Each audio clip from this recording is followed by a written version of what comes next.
છોકરાઓ ઇન્સ્ટાગ્રામમાં કોઈક છોકરીઓ જોઈ જાય તો એના ઇન્સ્ટાગ્રામની કમેન્ટ્સ એનાથી ભરી નાખે છે, you are so cute, marry me please, you are queen, રાણી છે, તું તો બહુ સરસ વાત કરી છે, કેટલું ક્યુટ બોલે છે.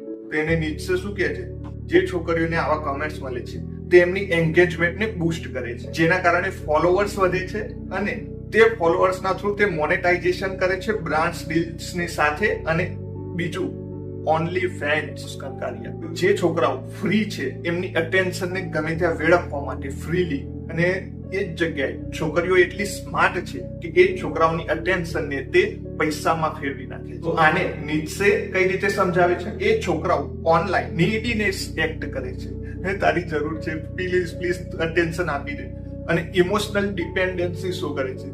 ઓ તું કહીશ હું કરવા તૈયાર છું, અરે પટ્ટો જ નાખી દે ભાઈ ગળા. છોકરીઓની વેલિડેશન ને ચેસ કરે છે. અરે ભાઈ ક્યાંક ના ક્યાંક બાઈકો લગાવીને બેઠા હશે કોલેજ આગળ ને ભાઈ બસ સ્ટેશન ને ફિલ્ડિંગો કરે, પોતાની વેલ્યુ બનાવવાની જગ્યાએ પોતાની વેલ્યુ, એવા છોકરાઓ પોતાની સેલ્ફ રિસ્પેક્ટ ખોઈ ચૂક્યા હોય છે, પોતાની ક્રિએટિવ પાવર ને તો નીચે કહે છે will two power, A drive ખોઈ ચૂક્યા છે, જેને રાઈઝ કરવી જોઈએ અને કંઈક નવું બનાવવું જોઈએ માર્કેટમાં. નીચે કહે છે મોડર્ન સિમ્સ એટલે ખબર પડે છે, એવા છોકરાઓ જે ખાસ કરીને છોકરીઓના પ્રતિ વધારે ધ્યાન આપે છે, એના પ્રતિ વધારે સન્માન અને સમર્પણ આપી દે છે બિનજરૂરી, અને ખાસ કરીને એ ધ્યાન એક તરફું હોય છે અને એના બદલામાં એ છોકરાઓને કંઈ નથી મળતું. એ પોતાની સેલ્ફ રિસ્પેક્ટ ખોઈ ચૂક્યા હોય છે.